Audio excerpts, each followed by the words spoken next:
Coucou YouTube, on se retrouve donc pour cette vidéo habituelle des sorties littéraires, donc les sorties poche, en l'occurrence de septembre.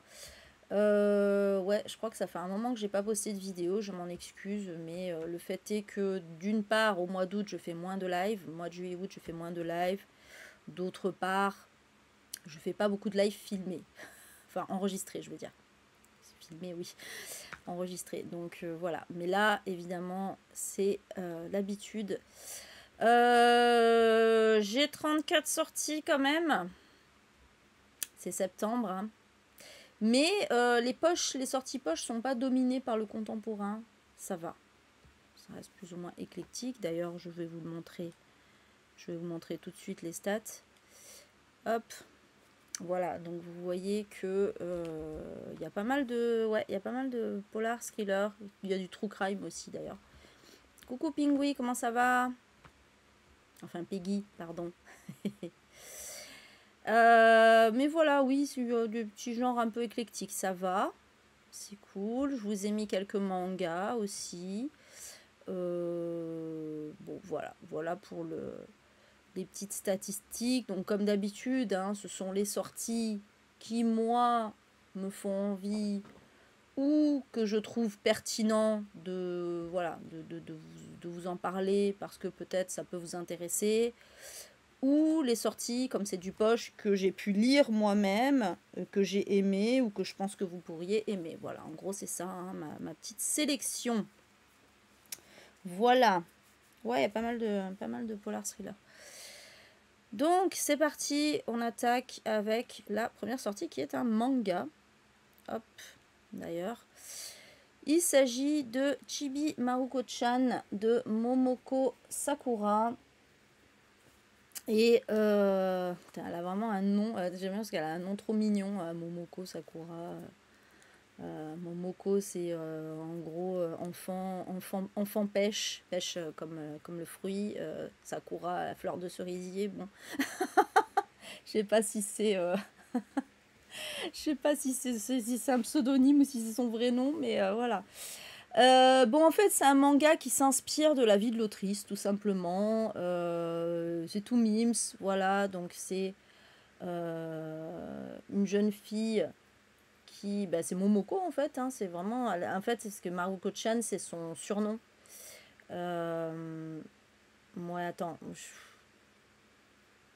Bon, au final, c'est Maruko. Non, mais j'aime bien parce que dans le synopsis, il l'appelle d'abord Momoko et après Maruko. C'est bizarre. Non, je pense que c'est vraiment Maruko, mais c'est un avatar donc de l'autrice. Hein. Voilà, donc c'est une jeune fille qui vit avec ses parents, sa sœur et ses grands-parents parce qu'au Japon, il faut le savoir, c'est très courant qu'il y ait plusieurs générations dans la même maison. C'est très courant de vivre avec ses parents, même quand on est adulte. Alors vous allez me dire, oui, mais du coup, ça fait beaucoup de grands-parents.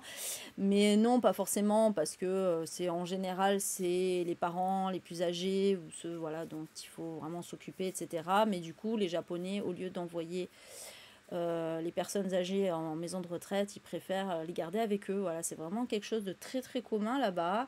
Et donc là, voilà, donc il y a 3 générations dans la même maison. Et en fait, elle est surnommée Chibi Maruko en raison de sa petite taille, parce que Chibi, ça veut dire, en gros, ça veut dire petit mignon, quoi.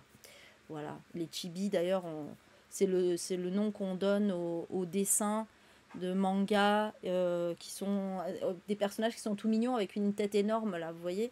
Ça, c'est les chibis. Et donc, on va suivre un petit peu son quotidien, ses petites péripéties, ses petites pérégrinations, voilà, très drôles. Euh, donc voilà, du coup, alors c'est un vieux manga, hein, c'est un vieux manga en fait qui vient d'être édité en France, enfin qui va être édité en France, mais qui a 30 ans apparemment, qui a plus de 30 ans même. Donc c'est très, voilà, c'est un classique du manga là-bas. Et donc Mangetsu a décidé de l'éditer ici. Donc voilà, ça a l'air mimes. Alors je vous l'ai mis pour l'instant, pas pour l'instant, pardon. Il y a par contre, voilà, il y a 18 tomes en tout, hein, qui sont sortis au Japon. Enfin, la série est terminée en 18 tomes. C'est assez énorme. Moi, honnêtement, je ne pense pas que je l'achèterai. Mais voilà, je trouve ça mignon, donc je vous l'ai mis. Et donc, ça sortira le 4 septembre. Voilà, la première vague de sortie, c'est le 4 septembre. Je passe à la suite. On change complètement de style avec un détail mineur d'Adania Shibli qui sortira également le 4 septembre chez Actes Sud dans leur collection Babel. Donc je l'ai lu il n'y a pas très longtemps pour le coup, hein, puisque c'était il y a un mois, même pas un mois. Donc c'est une autrice palestinienne et dans cette histoire, en fait, donc l'histoire est en deux parties. La première partie, on est en 1949, où on va suivre un soldat israélien. On va suivre un peu le quotidien d'un soldat israélien. Alors, je rappelle que c'est en 1948 que le Royaume-Uni a décidé de la parcellisation, la séparation, en fait. Pas la séparation, mais... l'attribution, voilà, l'attribution des territoires à Israël et aux Israéliens et aux Palestiniens. Et du coup, voilà, et sauf que malheureusement, Israël, dès 1949, n'a pas respecté cet accord et a commencé donc sa colonisation de la Palestine. Et donc là, voilà, on va suivre un soldat israélien en 1949 et il va y avoir un drame. Alors, c'est dit dans le synopsis, mais bon, je préfère pas forcément dévoiler ça. Il va y avoir un drame, enfin un drame. Il va y avoir une horreur commise. Salut Martine, comment ça va? Et la deuxième partie du livre, c'est on va suivre une jeune femme qui a eu connaissance, parce que justement, on va dévoiler ce fait qui est raconté dans la première partie, il ne va être dévoilé qu'en 2003. Et du coup, voilà, cette femme va apprendre ce qui s'est passé donc en 1949 et elle va décider un peu d'aller se, on va dire, renseigner sur la question. Et en fait, on va la suivre dans une espèce de road trip, on peut dire comme ça, à travers la Palestine. Et du coup, elle va nous expliquer finalement comment ça se passe quand on est palestinien, palestinienne, en l'occurrence dans un territoire occupé par Israël, et franchement ça glace le sang, honnêtement ça glace vraiment le sang. Et voilà, on va comprendre un petit peu le pourquoi du comment, et c'était vraiment très très bien. Je pense que c'est un roman assez essentiel. Voilà, donc je suis très contente qu'il sorte en poche, et voilà, il est très court. Ça se lit très vite, je vous conseille grandement de le lire. Voilà pour celui-ci. Ensuite, donc toujours le 4 septembre, évidemment, quelque chose d'un peu plus léger, on va dire. Là où elle repose, de Kimberly McCreight, qui est un petit thriller domestique. Voilà. Donc dans cette histoire, on est dans un petit village du New Jersey qui s'appelle Ridgedale, ou Ridgedale, pas sûr de la prononciation. Et dans ce village, on va découvrir le cadavre d'un bébé. Donc personne ne sait qui est ce bébé, comment il est arrivé là. Et on va suivre Molly, qui est une journaliste en freelance, qui va essayer d'enquêter. Et parce que, voilà, elle va enquêter parce que ça lui rappelle la perte de son propre enfant des années auparavant. Et donc elle va déterrer pas mal de choses, et notamment des affaires d'agression sexuelle qui ont lieu il y a plus de 20 ans. Bon, finalement, c'est pas si léger. Mais voilà, et donc elle va se rendre compte que tout ça va la mener au fait que peut-être qu'il y a des gens du village qui sont impliqués là-dedans, et notamment des femmes d'ailleurs. Donc voilà. J'en sais pas plus. Moi, j'avais lu de cette autrice, j'avais lu Amélia, que j'avais bien aimé. C'était pas mal sur le harcèlement scolaire d'ailleurs. C'était. Voilà, ouais, ça a l'air pas mal aussi. Alors pareil, bon voilà, c'est bien qu'il sorte en poche. Celui-là, je l'aurais pas acheté grand format, et d'ailleurs, je pense que je le lirai si je le trouve d'occasion. Mais voilà, en tout cas. Bon, d'ailleurs, je me demande s'il n'est pas dispo en audio, celui-là, tiens. Maybe. En tout cas, ça a l'air plutôt intéressant. Et donc ça sortira chez Hauteville. Vous aurez reconnu leur charte graphique. Le 4 septembre encore sortira Terra Ignota, trop semblable à l'éclair de Ada Palmer. Enfin, en fait, le titre, c'est trop semblable à l'éclair, et Terra Ignota, c'est le titre de la série, puisque c'est une série. Alors, je sais pas combien il y a de tomes, par contre, j'ai oublié de regarder, pardon. Je regarde pour les mangas, mais c'est vrai que je n'ai pas pensé à regarder pour... Donc, c'est un tome 1. C'est une bonne question. Attendez, je regarde juste si ça me dit combien il y a de tomes, que vous ayez l'info, et moi aussi au passage. Alors, merde, je vais y arriver. Terra Ignota, série littéraire. Alors, qu'est-ce que ça dit? Il y a 4 tomes. C'est ça? Ah non, 5 tomes? Attendez. Il y a 4 tomes en version originale et 5 en version française. Si je comprends bien. D'accord, donc il était... Ah, mais c'est une réédition, merde, putain. Pourtant, je vérifie ça, mais bon, je vérifie quand ça me paraît être une réédition, et là, il n'y avait rien, absolument rien qui laissait présager que c'était une réédition, en fait. Donc, autant pour moi. Ou, attendez, c'est pas tant une réédition, ça, c'est que c'est jamais sorti en poche, en fait. C'était sorti aux éditions Le Bélial, ouais, donc c'est pas vraiment une réédition, c'est une sortie poche, pour la première fois. En 2024, ouais, donc c'est ça en fait. Ok, donc autant pour moi. Il est sorti donc au Bélial en 2019. Et donc en tout, il y a... en fait, il y a 4 tomes effectivement dans la version originale, mais le 4e étant très long, ils l'ont séparé en 2. Voilà, donc il est sorti en 2 fois, en 2 parties, je veux dire, au Bélial. Donc pour l'instant, voilà, c'est le premier, donc ça va, c'est pas une réédition en tant que telle. Parce qu'il y en a d'autres hein, qui sortent en poche pour la première fois, alors que le grand format est sorti il y a un moment. Donc, de quoi ça parle? On est en 2000... Je vais y arriver. Voilà, en 2454. Et il se trouve que 3 siècles auparavant a eu lieu la chute des États-nations. On nous dit, voilà, on ne précise pas exactement. Et l'interdiction des religions collectives. Donc du coup, en 2454, l'humanité se répartit par affinité au sein de 7 groupes qu'on appelle les ruches. Et donc on est dans une espèce d'utopie où voilà, bah oui, parce que les gens se sont répartis par affinité, ça se passe bien. Mais le problème, c'est que un jour, on va... attendez, j'essaye de bien tourner les choses. Ouais, c'est ça. En fait, on va dévoiler la liste des 10 personnes les plus influentes du monde. Et il se trouve que bah, du coup, ça va perturber un petit peu les rapports entre les ruches, hein, entre donc, ces groupes. Et on va suivre Mycroft, qui est un tueur en série qui a été condamné à la servitude perpétuelle. Donc voilà, c'est devenu un esclave en gros, mais qui est en même temps un confident des plus puissants, qui va devoir enquêter sur qui a fait ça en fait, qui a dévoilé cette liste. Et le truc, c'est que lui-même, il cache aussi un secret, et parce que apparemment, il aurait... Alors, si je comprends bien, c'est son fils qui a des pouvoirs.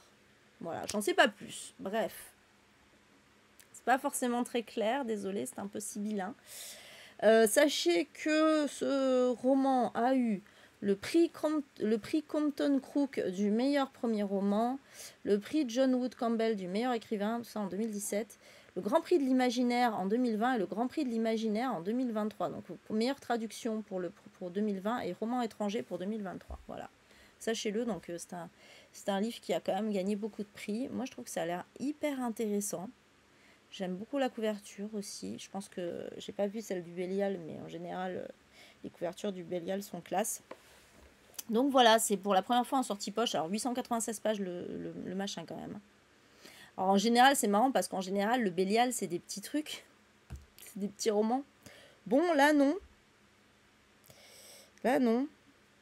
Il faisait 672 pages en gros format.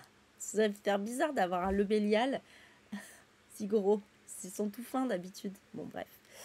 Voilà en tout cas pour celui-ci, voilà ce qui explique aussi le prix assez élevé, hein. Bon, c'est clair que ça donne envie, mais honnêtement, celui-là, c'est un livre que je préférerais lire en audio. Je sais pas s'il va exister en audio un jour. Ah ouais, ça dépend peut-être des collections, effectivement. Mais bon, moi, je connais que les petits fins, là, de SF.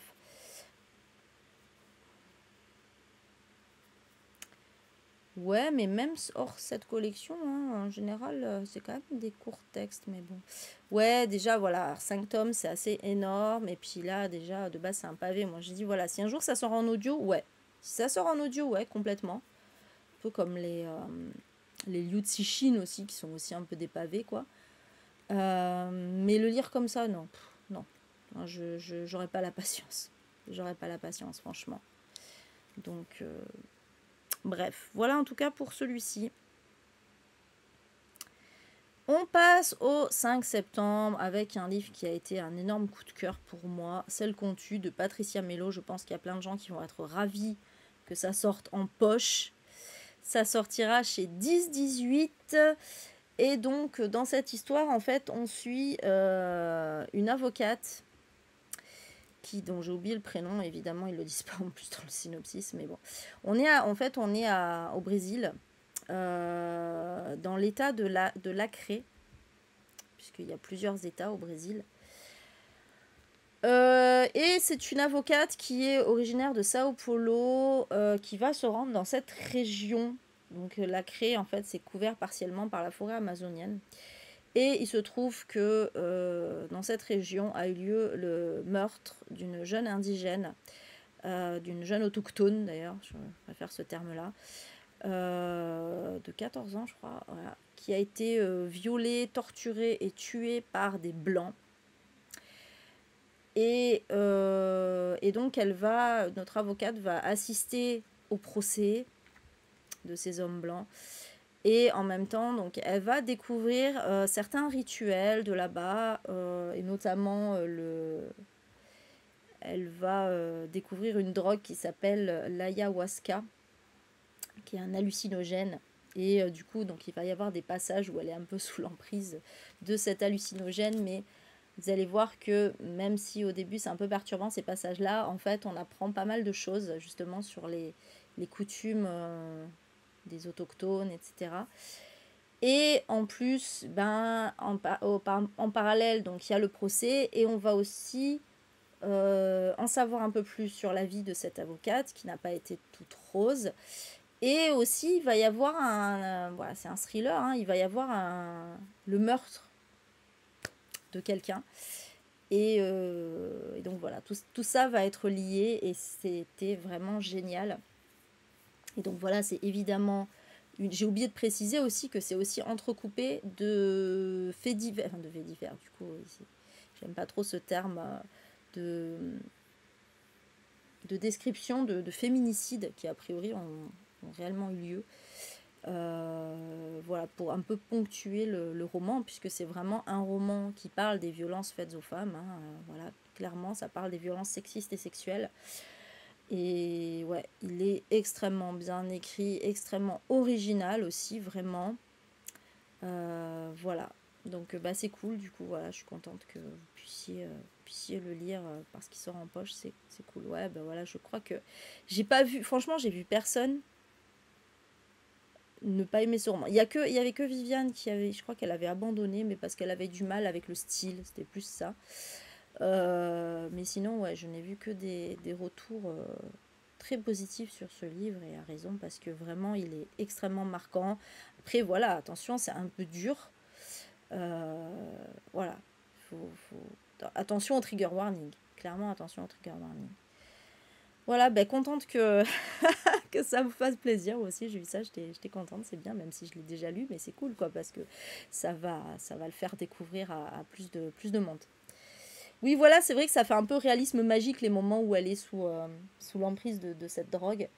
Et au début, moi, j'avais un peu de mal, mais en vrai, après, ça devient excellent parce que ça dévoile pas mal de choses extrêmement intéressantes. Voilà pour celui-ci, en tout cas. Ensuite, sortira également, c'était un livre de la rentrée littéraire celui-ci. La dernière place de Negar Javadi qui sort en poche avec aussi une magnifique couverture d'ailleurs. Donc, Negar Javadi, je ne sais pas si vous la connaissez, moi j'ai déjà lu, vous devez connaître certainement son livre Des Orientales, que j'avais beaucoup aimé. C'est une autrice iranienne. Et là, dans cette histoire, en fait, on va partir d'une affaire qui a... Enfin, c'est pas une affaire. Quelque chose qui a réellement... D'un drame, voilà. D'un drame qui a réellement eu lieu.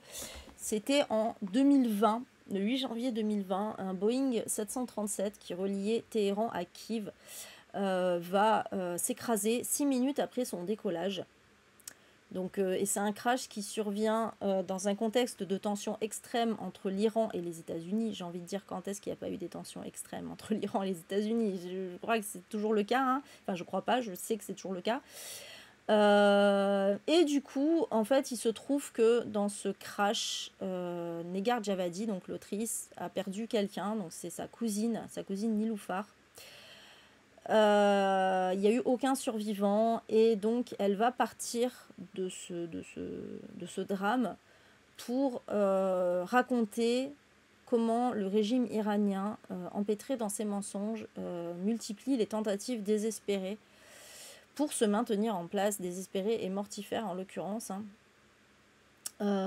Voilà, donc c'est encore un roman très très politique hein, de la part de cette autrice. Hein. On sait qu'elle est très féministe, très engagée.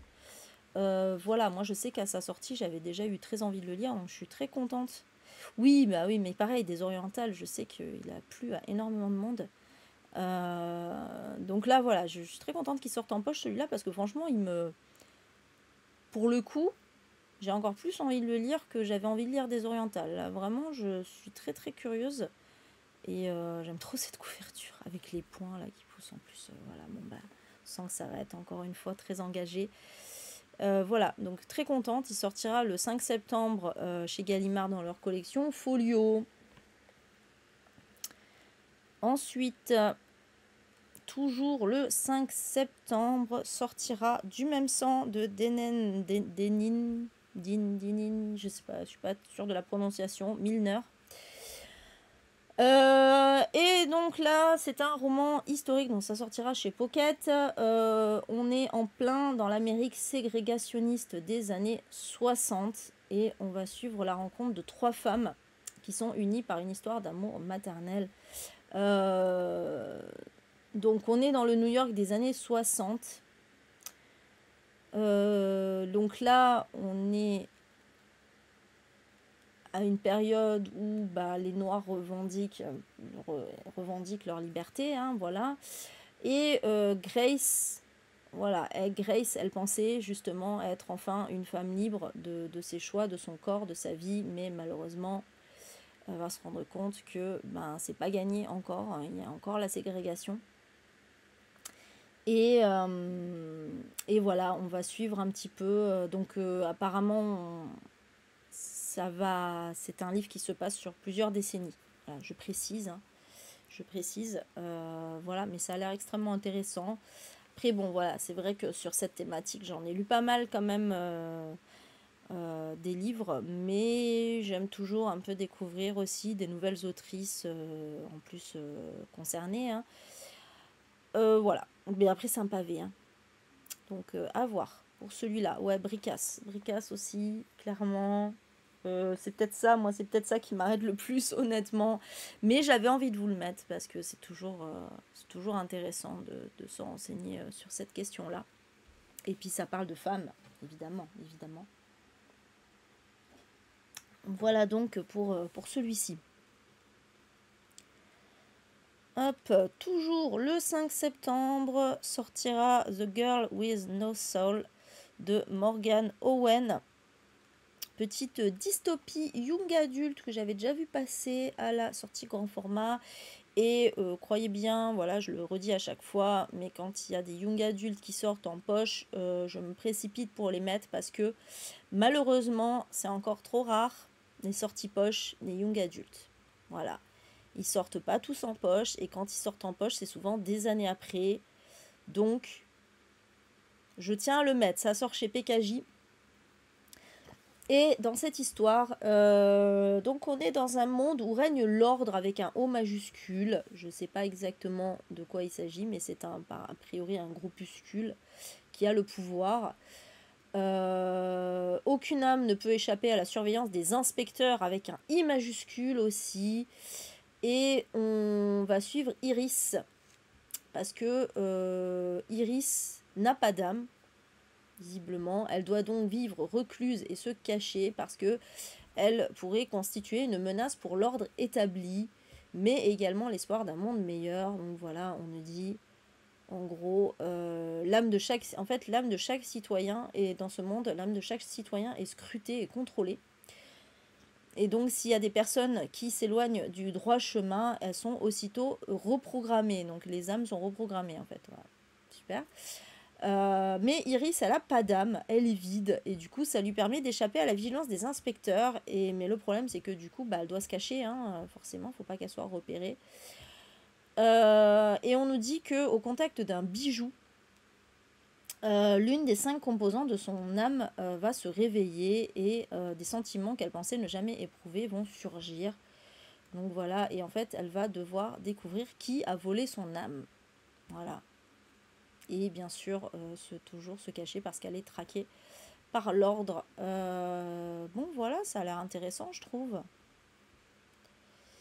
Bisous Michel, bonne soirée. Bisous, bisous, merci d'être passé. Voilà, moi j'aime bien les dystopies. Après voilà, toutes les dystopies young adultes sont pas forcément bonnes, parce que moi j'aime pas quand c'est juste un prétexte à la romance, parce que souvent c'est ça. Et ça me saoule un petit peu. Là, s'il y en a une, en tout cas, elle n'est pas du tout mise en avant, elle n'est pas du tout précisée dans le synopsis. Donc j'imagine que c'est pas la thématique principale. Donc ouais, carrément, ça peut me plaire. Faut voir. Voilà, je crois pas avoir vu de retour sur celui-ci, bizarrement. Voilà, en tout cas, je vous l'ai mis. Toujours le 5 septembre sortira, bon, un livre que j'ai déjà, mais que j'ai toujours pas lu parce que voilà, chaque fois je pousse. La maison au sortilège de Emilia Hart, qui sortira chez Pocket. Là, on va suivre. J'ai mis fantastique parce que, en fait, bon, à la base, c'est plus de l'historique, contemporain historique, on va dire. Mais comme il y a une part de fantastique, je préfère le mettre. Ouais, c'est la même couverture que le grand format, hein, et c'est vrai qu'elle est magnifique, cette couverture. Donc on va suivre en fait 3 générations de femmes, enfin 3 femmes sur 3 temporalités différentes. Voilà, c'est pas 3 générations de femmes, c'est plus ça.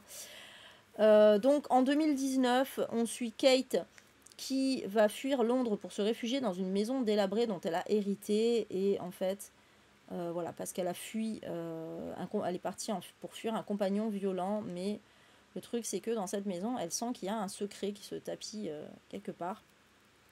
En 1942, en pleine Seconde Guerre mondiale, on suit Violette qui est cloîtrée dans son grand domaine familial, étouffée par les conventions sociales, et qui vit avec le souvenir de sa mère, dont il ne reste qu'un mystérieux médaillon, et il y a aussi une inscription étrange sur le mur de sa chambre. Vous voyez, c'est tout en secret, ce livre-là. Et enfin, donc en 1619, on suit Alta qui connaît les secrets des plantes. Rien que ça, vous devez déjà savoir de quoi ça va parler. Savoir ancestral transmis de mère en fille. Et donc tous les villageois beaucoup de villageois viennent lui demander de l'aide. Mais le problème, c'est qu'un jour, un fermier va mourir piétiné par son troupeau. Et donc tout le monde va accuser Alta parce que forcément, c'est une sorcière, évidemment. Donc voilà. Je sais pas pourquoi je l'ai toujours pas sorti. Si, parce que il est pas petit. Mais je sais pas, c'est bizarre parce que en vrai, à chaque fois que je relis le synopsis, ça me hype peu trop. Je sais pas pourquoi, j'arrive pas à le sortir celui-là. Et des fois, il y a des trucs, il y a des blocages comme ça, un peu cons. Mais je le lirai un jour. Je le lirai. Ça pourrait être bien pour octobre, ça. Ça fait un peu un truc d'Halloween, ça, hein, je trouve. Ah ben. Karine, comme on est trop synchro. Ouais, on se comprend, Karine. Non, mais vraiment, ouais, c'est ça. Franchement, allez, je me le calerai pour octobre. On va essayer de faire un dégomme tapal avec, je sais pas, truc sur les sorcières, truc avec un corbeau sur la couverture, tiens, ouais, un truc qui porte malheur sur la couverture, comme ça collera au défi lecture. Je sais pas, on trouvera bien en tout cas. On trouvera bien. Voilà en tout cas pour celui-ci. Ouais, voilà, c'était ça, chanson malheur.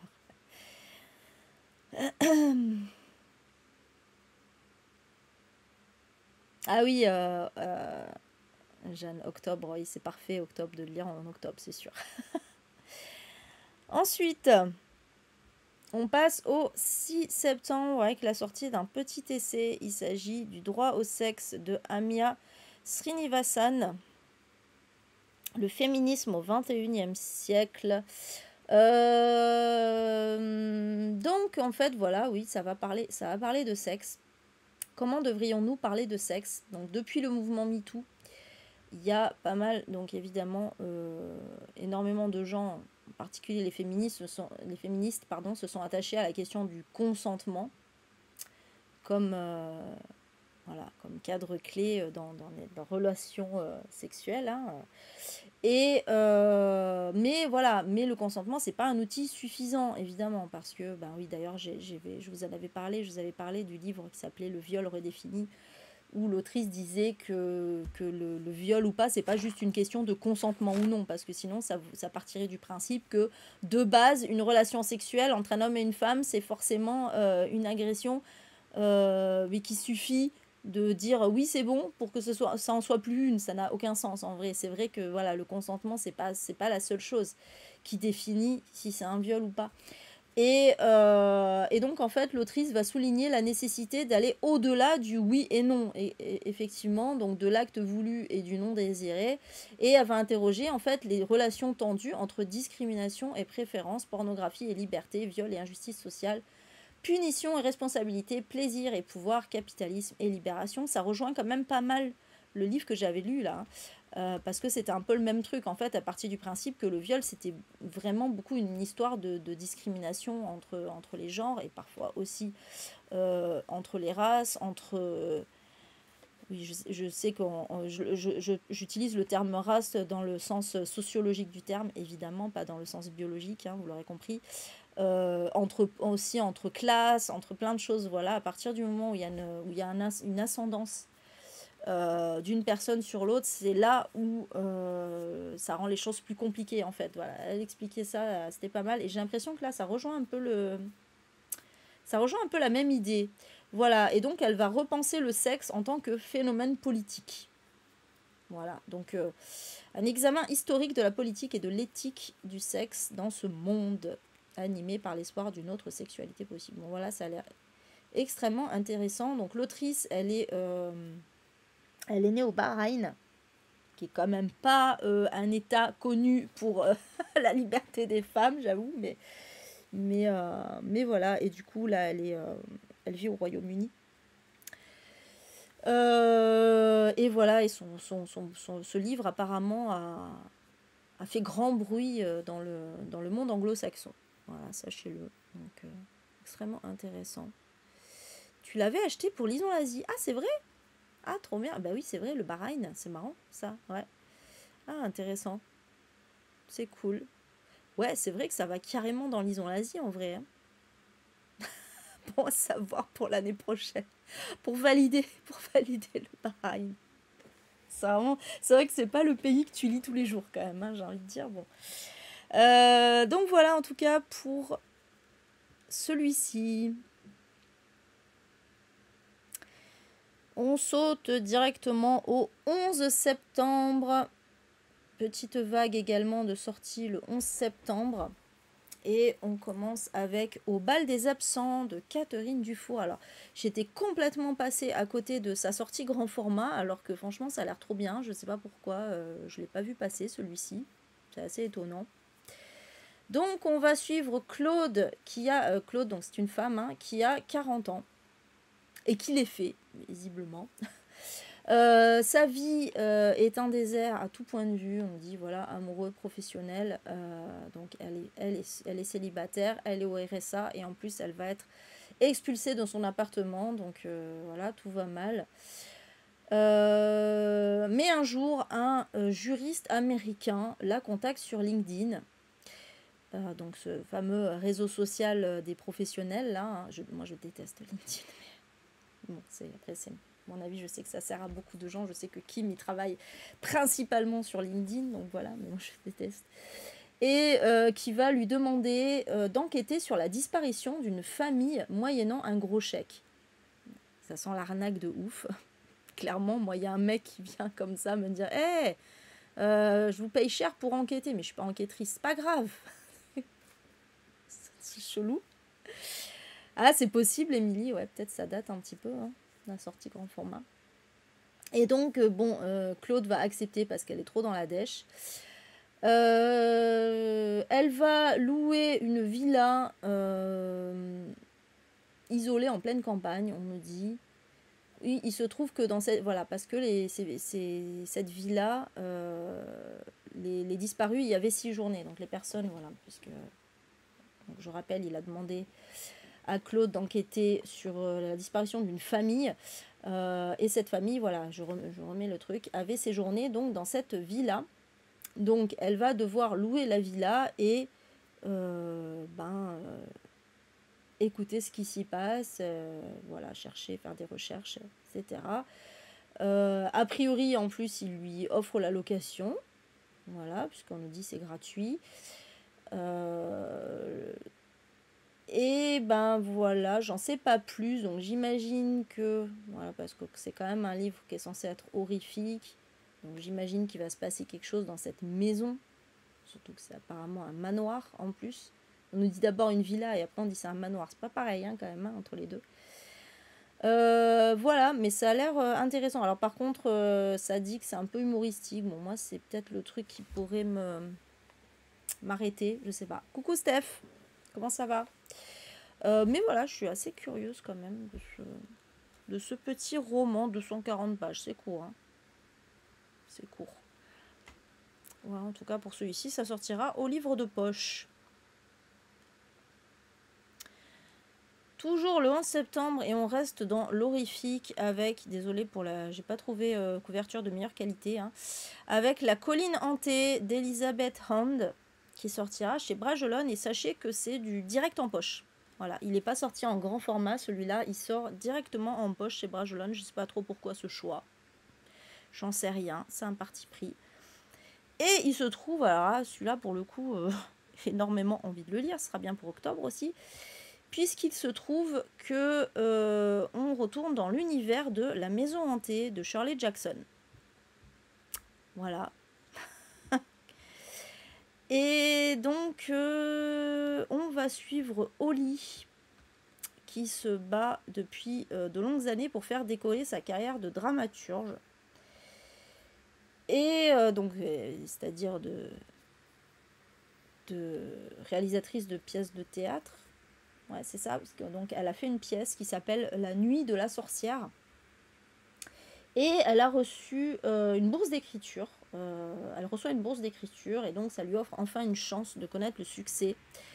Il ne lui manque qu'un lieu où travailler avec son équipe et il se trouve que lors d'un week-end à la campagne, elle va tomber par hasard sur Hill House, la fameuse. Elle va être immédiatement séduite donc par ce manoir qui est dissimulé au sommet d'une colline boisée. Donc c'est l'endroit, évidemment, pour elle, l'endroit parfait pour répéter sa pièce.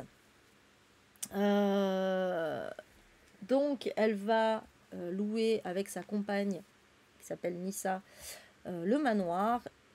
Et donc les comédiens vont arriver, mais le truc c'est que il va évidemment se passer des choses dans la maison, donc des créatures étranges qui errent aux alentours, des bruits effrayants qui résonnent dans les couloirs. Et même le temps s'écoule bizarrement. Et évidemment, ça va créer des conflits dans le groupe. Voilà, donc voilà, Hill House, évidemment, le manoir de la maison hantée de Shirley Jackson. qui a été adapté en film puis en série, donc The Haunting of Hill House. Voilà. Moi je dis, bon ça se trouve ça sera pourri, mais forcément j'ai forcément envie de le lire, évidemment, évidemment. Voilà en tout cas pour celui-ci.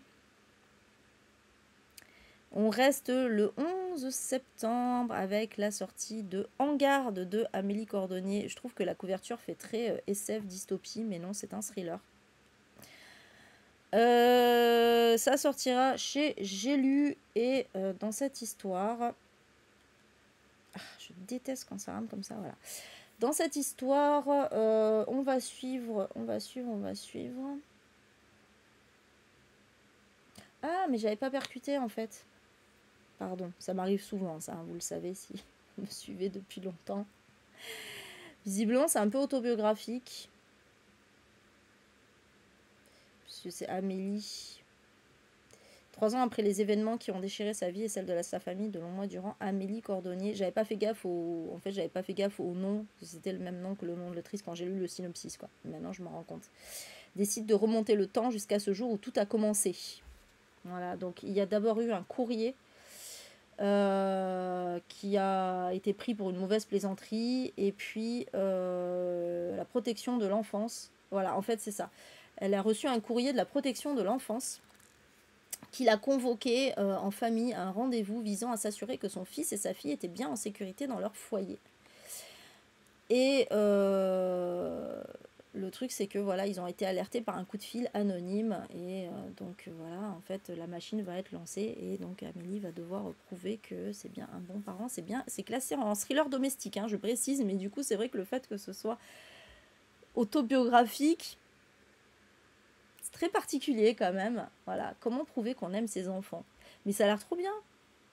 J'étais passée, pareil, je l'avais vu passer celui-là en grand format, mais j'étais passée à côté, je sais pas. Mais ouais, ça a l'air hyper intéressant. Du coup, ça me fait penser un peu, en plus avec cette couverture un peu dystopique comme ça me fait penser à l'école des bonnes mères. C'est vrai, c'est un peu le même délire finalement. Voilà, du coup, j'ai trop envie de le lire. Il m'a trop hypé celui-ci. Il m'a trop hypé, voilà, sachant qu'en plus c'est une histoire vraie. Bon, du coup, c'est pas un roman, c'est plus un... Ouais, autobiographie, je sais pas. Ah ouais, tu trouves, Jeanne? Moi, pas trop, parce que dans La femme de ménage, c'est un œil à travers une serrure, donc ça fait plus voyeuriste, comme ça, secret, alors que là, c'est vraiment un gros œil sur la ville, ça fait vraiment Big Brother. C'est pour ça que je trouve que ça fait vraiment comme une couverture de dystopie, en fait, hein. Ça fait vraiment ça. Donc, ça me fait plus penser à ce genre de choses, en fait. Voilà. Plutôt qu'un œil caché. Il était plutôt en contemporain, ouais, il me semblait bien, hein. Ah ouais, c'est vrai. Trop peur que ce soit à charge. Ah, tu penses? Bah, si c'est l'autrice, ça peut pas être à charge, du coup. Ah, ou alors, enfin, je sais pas. Ça dépend comment on voit les choses. Après, oui, ça peut être du genre, bon, on m'accuse injustement, alors qu'en fait, finalement, peut-être que les enfants étaient vraiment maltraités, on n'en sait rien. Je sais pas. J'en sais rien. Ouais, voilà, c'est ça, un peu à la 1984, Karine, ça me faisait vraiment penser à ça. Mais j'ai plus un aspect là de... Voilà. Mais bref. Bon, en tout cas, voilà. Mais j'ai envie de le lire par curiosité quand même. Je suis très très curieuse de celui-ci.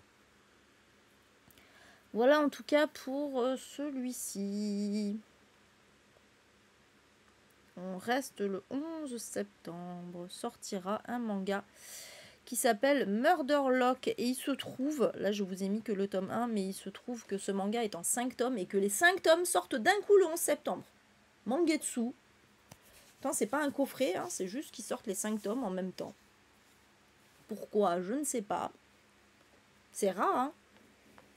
C'est très rare, mais là voilà, donc c'est une série en 5 tomes. Les 5 tomes sortent le 11 septembre chez Mangetsu. Et donc dans cette histoire qui est un thriller d'action, hein, un peu SF aussi, je sais pas trop. On va suivre, ouais, un peu, non, pas SF, plutôt survival, ouais. On a un thriller d'action, un peu survival, ouais. Donc on va suivre Kotaro, qui est un jeune lycéen qui vit seul, pardon, avec sa petite sœur Inami. Il est un peu, Kotaro, il est surnommé le mec le plus fort du quartier, donc comment on dit, merde, j'ai pas le terme. Bon, vous m'avez compris, en tout cas. Voilà. C'est un peu un cacou, là. Et il se trouve que sa petite sœur va se faire kidnapper. Et du coup, Kotaro va décider de donner une bonne leçon à ses ravisseurs. Mais le problème, c'est que il va se retrouver accusé de meurtre. Ouais, en fait, voilà, c'est ça. Je sais pas s'il va les buter ou pas. On ne sait pas. En tout cas, il va être accusé de meurtre. Et le truc, c'est que, ouais, voilà, en fait, il va clamer, ouais, on ne sait pas exactement ce qui se passe. Il va clamer son innocence. Malgré tout, il devient un criminel redouté. Voilà, donc pour les gens, comme c'était un peu le parrain là, du quartier, voilà, les gens sont sûrs qu'il a forcément tué. Même s'il clame son innocence, il va se voir transféré. On rappelle qu'il est mineur, hein, on rappelle que c'est un lycéen quand même. Hein, je dis ça, bon. Il va être transféré dans une prison pour mineurs qui est un peu spéciale. C'est l'institut de Kokuyo, qui est composé uniquement de tueurs adolescents, en fait. Ça fait peur. Et donc voilà, on va se retrouver en fait au sein de ce qu'on surnomme l'école des tueurs, où la folie et le chaos règnent en maître. Bon, voilà, donc en fait c'est classé comme survival au sein d'une prison. Ça a l'air cool, et en même temps ça fait un peu peur, je sais pas. Ah, contre la protection de l'enfance, oui, je vois ce que tu veux dire, Natacha. Oui, c'est vrai que tu es là-dedans, toi. Mais oui, je vois ce que tu veux dire, effectivement, comme c'est l'autrice. Mais c'est pour ça que je disais, tant bien, voilà, tant bien. Soit elle est coupable, soit elle est effectivement innocente, je pense, fort possible. Mais du coup, effectivement, elle peut du coup dénoncer comme ça la protection de l'enfance, alors qu'en fait, ils font que leur boulot. Et tant mieux. En vrai, tant mieux qu'ils le fassent, quoi, parce que c'est trop important, c'est des enfants. Moi, je préfère justement qu'ils soient un peu trop zélés. Bon, pas aller jusqu'à enlever des enfants aux parents pour tout et n'importe quoi, évidemment non plus. Mais c'est important, quoi. C'est important. Bon, bref. Mais oui, mais je le lirai pour voir, je suis curieuse. Bref, voilà en tout cas pour Murderlock, qui sortira donc en 5 tomes d'un coup. On est toujours le 11 septembre. Celui-là, il a mis un peu de temps à sortir en poche. Sans un bruit, de Paul Cleave, qui était paru chez Sonatine à la base, qui sortira donc au livre de poche. Et dans cette histoire, en fait, on va suivre deux auteurs, un couple d'auteurs, Cameron et Lisa, qui ont une certaine notoriété en tant qu'auteurs de thrillers. Voilà, ils écrivent à 4 mains, un peu comme chez nous, Jérôme Camus et Nathalie Hugues. Et voilà, bon, ils mènent leur petite existence paisible et heureuse, mais un jour, leur fils, Zach, va disparaître en pleine nuit. Donc on ne sait pas si c'est une fugue, un enlèvement. Évidemment, le couple est bouleversé, ils sont prêts à tout pour le retrouver. Les médias vont s'emparer de l'affaire, et le problème, c'est qu'une vidéo va faire surface où on voit Cameron visiblement excédé par une crise de son fils, qui va le prendre sous son bras et le jeter dans la voiture. Et donc du coup, ça va semer le doute dans les esprits. Est-ce que finalement ce serait pas lui qui aurait buté son fils? Voilà. Donc je sais pas s'il y en a lu. S'il y en a lu.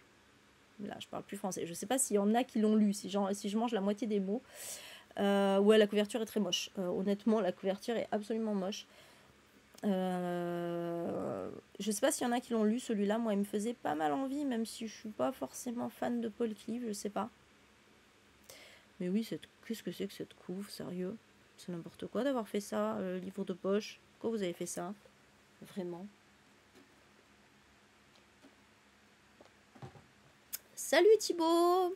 C'est cool de te voir par ici, comment ça va? Ok, bon, personne l'a lu celui-ci. Mais ouais. Moi, il m'attire pas mal, mais encore une fois, voilà, ce Paul Cliff, je suis pas forcément client, donc je sais pas. Faut voir. Voilà en tout cas pour celui-ci. On passe au 12 septembre avec encore la sortie d'un thriller. Il s'agit de Daily Mineur de Malin Person Jolito qui sortira chez Pocket. Dans cette histoire, on est en décembre à Stockholm, dans la banlieue de Stockholm. Un jeune garçon va être grièvement blessé par balle. Et l'inspecteur Farid Ayad l'a vu impuissant tomber. Voilà, lui, il connaît ce garçon parce qu'il l'a vu tomber dans la délinquance et dans la drogue. Et Farid va vite suspecter le meilleur ami de la victime. Le problème, c'est que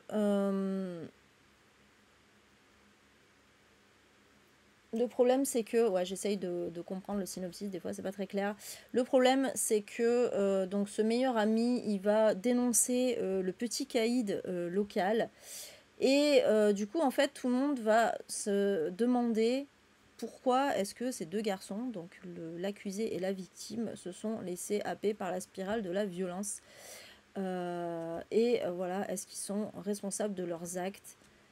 Voilà, donc on est vraiment dans une histoire de, je vais dire de banlieue, ben oui, parce qu'à Stockholm aussi, hein, voilà, de trafic de drogue, de délinquance, etc. Thriller social, on nous dit, bon voilà, moi je m'inquiète toujours, hein, quand c'est ça, on ne sait jamais vraiment si c'est pour dénoncer, si c'est pour... je sais pas trop, toujours un peu peur qu'il y ait un peu de racisme là-dedans, mais bon. Après, l'inspecteur étant arabe, je me dis, bon, quoique, ça veut rien dire.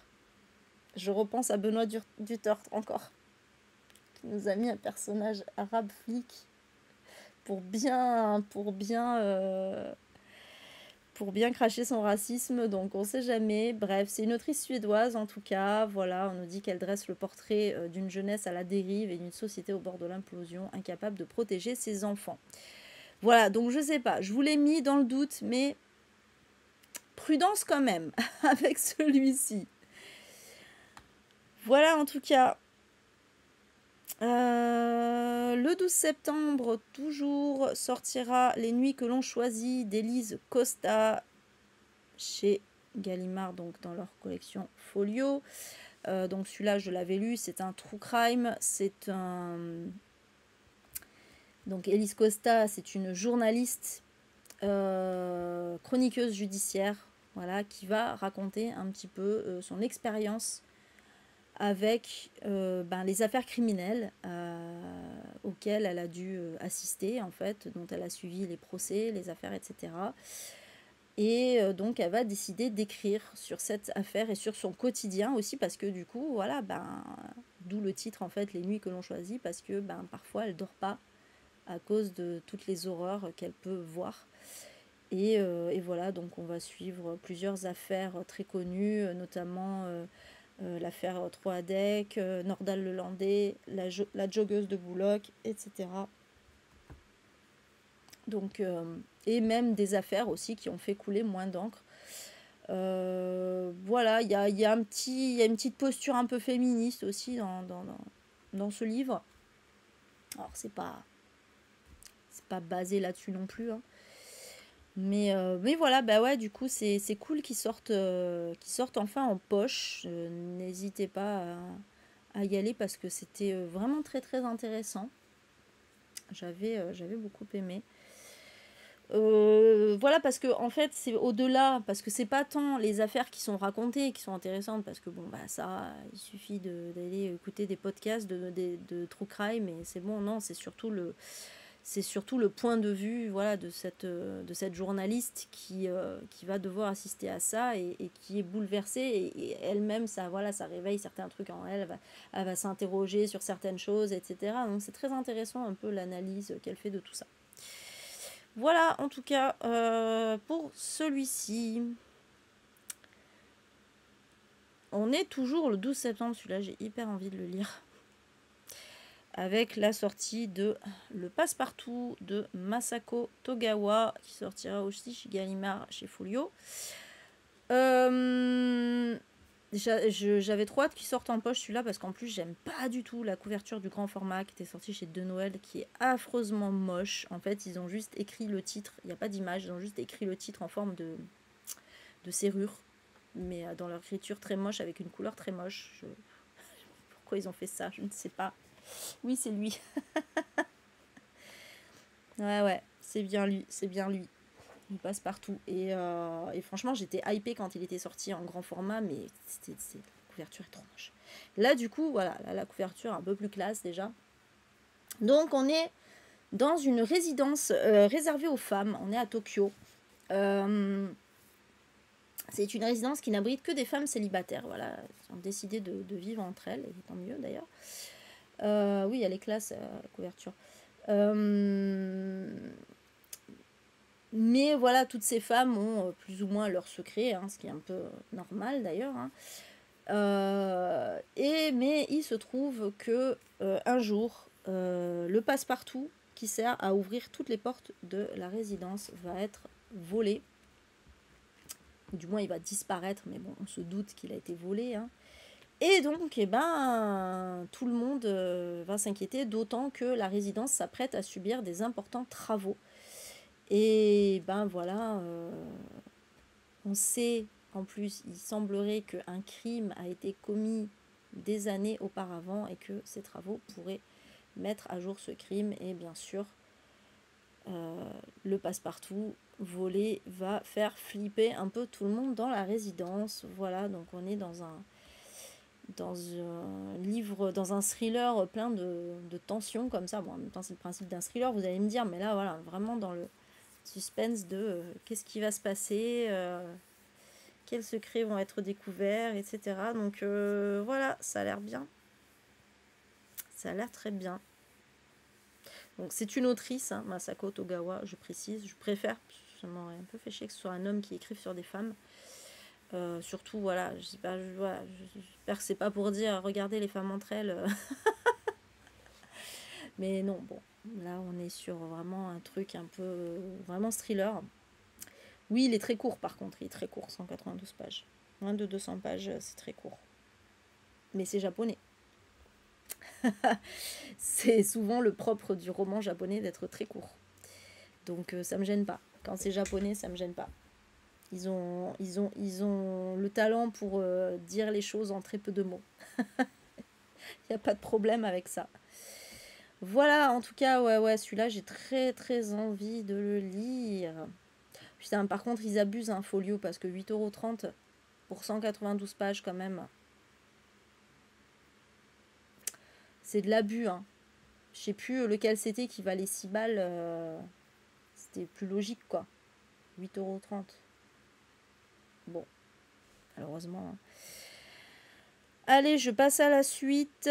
On est encore le 12 septembre et celui-ci, c'est un livre donc, qui est inédit en poche. Ce que je vous disais tout à l'heure, hein, il y en a voilà, qui sont jamais sortis en poche. Le grand format a été édité en France en 1996. Il s'agit de La petite poule rouge vit de son cœur de Margaret Atwood. Et il se trouve que c'est un recueil de nouvelles.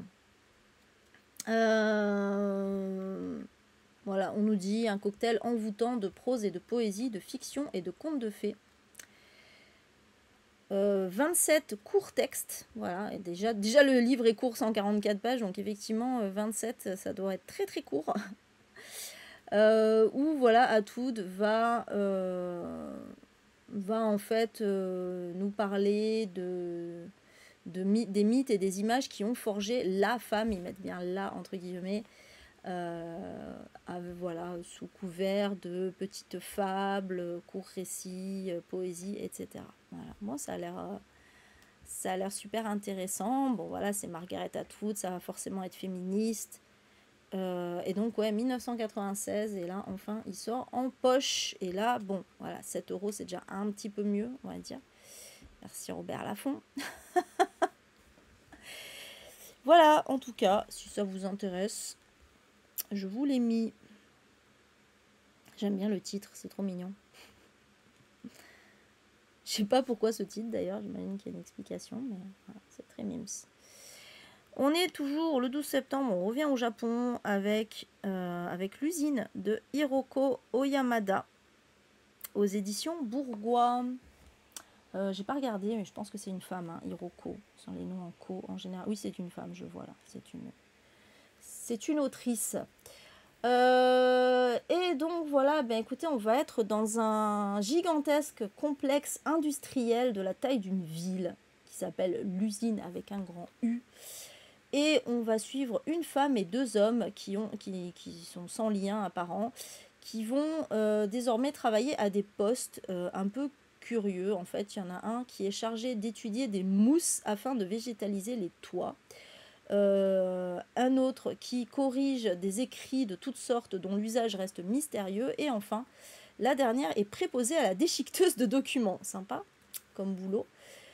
Et donc, bah, la monotonie et l'absence de sens vont les saisir petit à petit. Mais le problème, c'est que bah, quand il faut gagner sa vie, on est prêt à accepter beaucoup de choses, même si ça implique de voir son lieu de travail pénétrer chaque strate de son existence. Donc voilà, c'est vraiment un roman sur comment on devient des robots au travail, en fait, à force de répéter tout le temps les mêmes tâches.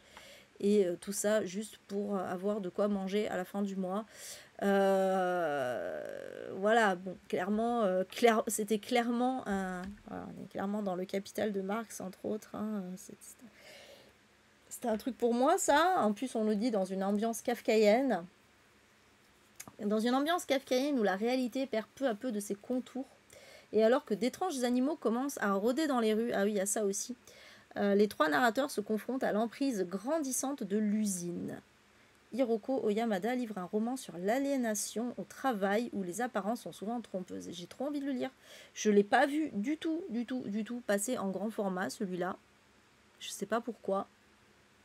Alors que pourtant, putain, il a tout pour me plaire. Hein. C'est japonais, c'est une autrice et ça parle de l'aliénation au travail. Complètement ça. Voilà. Ça a l'air trop bien. Donc ouais, celui-là, clairement, il va dans mes faves, il va dans ma wishlist directe. Voilà pour celui-ci. On saute au 18 septembre avec la sortie de Comment j'ai tué ton mari de El Cosimano. C'est un tome 1, pardon, d'une série qui s'appelle, c'est une série de Cozy Mystery, hein. Oh, putain. Qui s'appelle, mais ça m'énerve, voilà, je vais y arriver. Non mais pardon, en fait, à chaque fois, sur Amazon, la couverture, à peine je passe ma souris, la couverture se met en grand et j'arrive jamais à la virer. Que je vois plus le texte. Donc ça s'appelle Finlay, Donovan et Mortel. Voilà, c'est une série de Cozy Mystery. Et donc le premier tome, c'est Comment j'ai tué ton mari. Je l'ai pas trop. Ah, tu l'as lu, Karine, t'as pas trouvé top. Ok. Moi, j'avoue, de toute façon, bon, ça tombe bien pour moi parce que je comptais pas le lire en vrai. Je crois que je l'avais mis aussi à sa sortie grand format, mais parce que le titre me faisait rire. Et voilà. Parce que je sais qu'il y a plein de gens qui aiment les Cozy Mystery, donc je vous l'ai mis, mais je n'étais pas spécialement attirée. Donc en fait, Finlay Donovan, c'est une autrice de romans policiers. Des romans qui peinent à décoller. Elle est mère célibataire de 2 enfants. Et en plus, elle doit écrire un nouveau livre, mais elle est en retard. Son ex-mari a envoyé la nounou sans lui en parler. Et sa fille de 4 ans décide de se couper les cheveux seule. Bref, c'est le bordel. Et en fait, elle va, alors qu'elle est en train de déjeuner avec son agent, leur voisine de table la prend pour une tueuse à gages. Donc j'imagine que c'est parce qu'elle a dû dire oui, quand je vais tuer machin et tout, alors qu'elle parlait de ses romans. Hein, j'imagine que c'est ça. Et donc elle va glisser un mot dans son sac, 50 000 $ pour la débarrasser d'un mari un peu trop encombrant. Donc Finlay, évidemment, elle n'a jamais tué personne. Mais en même temps, elle est tellement dans la merde que forcément 50 000 $, ça se réfléchit, quoi. Et donc, elle va se renseigner sur la question. Et voilà, bon, après, c'est censé être un truc humoristique, cosy mystery et tout. Donc, voilà. Je... Pas sûr, vraiment pas sûr que ce soit pour moi, honnêtement. Donc, du coup, bon, Karine, tu me confortes un peu dans cette idée. Mais en tout cas, je vous l'ai mis, voilà, il sort le 18 septembre au livre de poche, si ça vous intéresse. Toujours le 18 septembre, alors c'est pareil, celui-là, c'est pas du tout pour moi, mais comme on est un peu dans l'euphorie des Jeux Olympiques en ce moment, je vous l'ai mis, voilà, il s'agit de Hajime. Le sous-titre, c'est Teddy Riner, l'ascension d'une légende, donc vous l'aurez compris, en fait, c'est carrément Teddy Riner qui va raconter sa vie en manga. Parce que pourquoi pas? D'ailleurs, c'est très ironique quand on sait que bon, son équipe a battu les Japonais et que le judo est un sport japonais. Ils doivent avoir les boules, les Japonais d'ailleurs. Voilà, en plus, il leur pique le manga. Putain, Teddy Riner, quoi. Appropriation culturelle jusqu'au bout. Voilà, t'as piqué le sport des Japonais, en plus tu piques. Tu piques les mangas, quoi. Bravo, quoi. Bref, je rigole, bien sûr, moi, ça me fait rire. Donc, voilà, en fait, bon, qu'est-ce est-ce que j'ai besoin de parler du synopsis? Voilà, en fait, on est au début du manga aux Jeux Olympiques de Paris, au moment où Teddy Riner va se lancer sur le tatami pour sa première épreuve de ses jeux, enfin sa première épreuve de jeu. Et voilà, il va se remémorer alors tout le chemin parcouru, dont le point de départ est le pôle espoir de Rouen qu'il intègre à 14 ans. Et voilà, donc parcours initiatique, où il va rencontrer d'autres talentueux judokas, partenaires comme rivaux, etc., etc. Les tournois régionaux, tout ça, tout ça. Bon, on est clairement, c'est marrant parce qu'on est clairement dans le modèle shonen, hein, le shonen qui est un manga de type initiatique hein, dans la plupart des cas, et surtout les shonen sportifs. Tous les shonen sont initiatiques, mais là, voilà, on est particulièrement dans le modèle d'un shonen sportif comme Olive Tom, hein, par exemple, où on va suivre donc un jeune homme qui, au début, voilà, a l'air de rien comme ça, mais qui a une passion pour quelque chose, pour un sport, et qui petit à petit va s'entraîner et va devenir meilleur à chaque fois, donc en franchissant des étapes supplémentaires jusqu'à l'apogée. Donc voilà, c'est clairement ça, quoi. Sauf que là, voilà, c'est un mec qui existe vraiment, en l'occurrence. Bon, voilà, moi j'aimais bien le concept, je trouvais ça marrant. Après, moi, personnellement, je sais pas, voilà, ça va pas forcément m'intéresser. Peut-être plus Kim, peut-être, pourrait lui plaire. Après, voilà, si on me l'offrait, honnêtement, je le lirais. C'était pas un message pour dire offrez-le-moi, hein, mais je me dis voilà, si j'irai pas l'acheter spontanément. Bon, c'est en 3 tomes, hein, je précise au fait. Là, c'est le premier qui sort, ça va être une série en 3 tomes. Mais voilà, je le lirai parce que ça peut être intéressant en vrai. J'ai oublié de donner les auteurs. Alors évidemment Teddy Riner, hein, mais donc qui s'est aidé pour le scénario de Thiers, c'est un BDiste, hein, et de Topher pour les dessins. Voilà, ça sortira chez Pika. Ensuite, on est toujours le 18 septembre, excusez-moi. Sortira Harlem Shuffle de Colson Whitehead au livre de poche. Colson Whitehead, c'est l'auteur de Underground Railroad, hein, que vous devez connaître notamment. Excellent livre, excellente adaptation en série aussi. Moi j'avais aussi beaucoup aimé Nickel Boys de lui.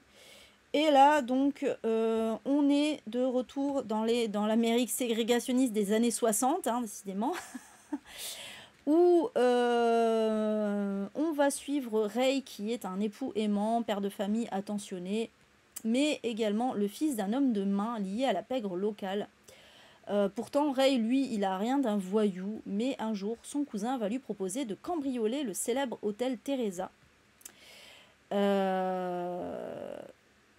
Et donc... Attends, je suis en train de...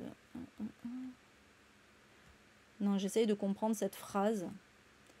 Chink Montag et son coupe-chou, Pepper, vétéran de la Seconde Guerre mondiale, Miami Joe, gangster tout de violet vêtu, et autres flics véreux ou pornographes pyromanes composent le paysage de ce roman ferait ce drôle. Ok, oui, si j'avais lu jusqu'au bout, ça irait mieux.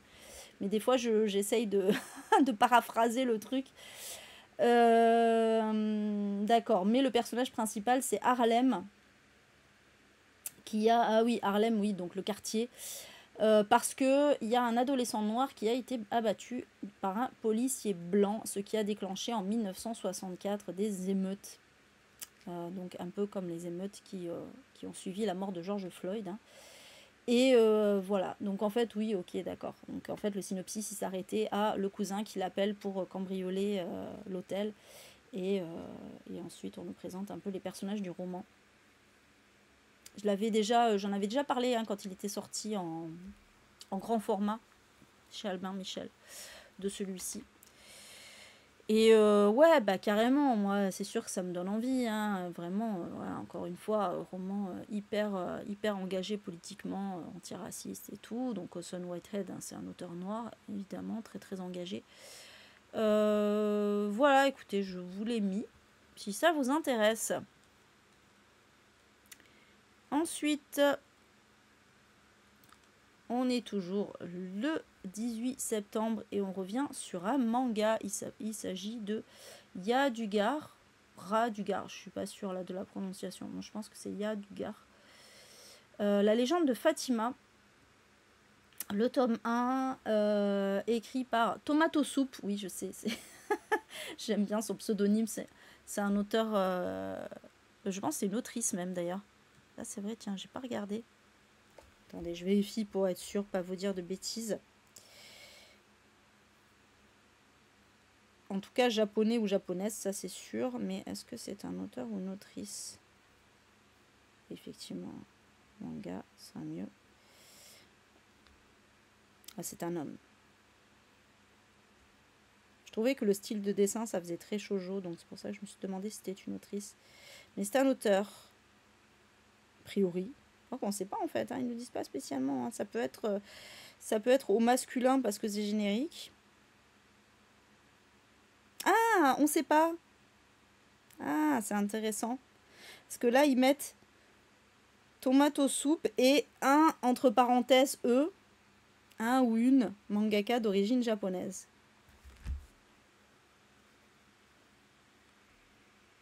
Apparemment, quelqu'un dont on ne connaît pas l'identité. Voilà. Bah, le style de dessin fait très shoujo quand même. Bon bref, revenons-en à l'essentiel. C'est un manga historique sur l'Empire mongol, donc c'est intéressant pour le coup. Donc on est au XIIIe siècle. Il me semble d'ailleurs qu'à cette époque, je crois que la Mongolie était occupée par la Chine. C'est pas précisé, mais il me semble. Non. Après, c'est l'Empire mongol, donc c'est peut-être un peu plus tard que c'est venu la colonisation par la Chine. Bon bref, on va suivre Sitara, qui est une jeune esclave, qui va découvrir que sa seule et unique arme pour survivre, c'est le savoir. Sa route va croiser celle de Toregen, je ne suis pas trop sûre de la prononciation, qui est la 6e épouse de l'empereur, et tout va basculer. Voilà, on nous dit, dans ce monde ravagé par les conquêtes et la guerre, parviendra-t-elle à trouver sa place? Pourra-t-elle seulement exercer ses talents? Donc c'est librement adapté de la véritable histoire d'une figure influente de l'époque. Voilà, sachez-le. Ça retrace le partenariat de 2 femmes qui ont bouleversé l'Empire mongol. Franchement, ça m'intéresse trop là pour le coup. Parce que je connais très peu ce pays, la Mongolie, d'où je suis censée avoir des origines en plus. Du coup, ouais, ça m'intéresse pas mal, là, historiquement parlant, de lire ce petit manga. Alors, Pour l'instant, il y a 4 tomes en cours au Japon, donc je ne sais pas combien il y aura de tomes au total. Mais voilà. En tout cas, ça a l'air intéressant. Un peu cher, hein, par contre, hein, 10,95 €.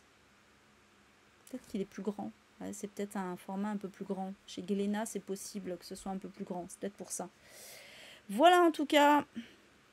Ensuite, toujours le 18, sortira le livre de Liane de Agathe Lemaître. Celui-là, je crois que j'en avais déjà parlé à sa sortie, ou en tout cas, je l'avais repéré à sa sortie grand format. Ça sortira chez HarperCollins. On est dans un roman autobiographique, c'est-à-dire c'est pas une autobiographie, c'est romancé, mais ça part de l'histoire de l'autrice.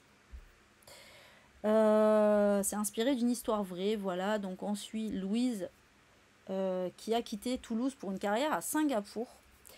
Et en 2018, le jour de son anniversaire, alors qu'elle guette l'arrivée du premier texto qui va lui citer son anniversaire, donc, elle va apprendre que Liane, sa petite sœur avec qui elle rêvait de parcourir le monde, a été retrouvée suicidée dans son studio. Et donc Louise va remonter un petit peu le fil de la tragédie. Donc qu'est-ce qui s'est passé?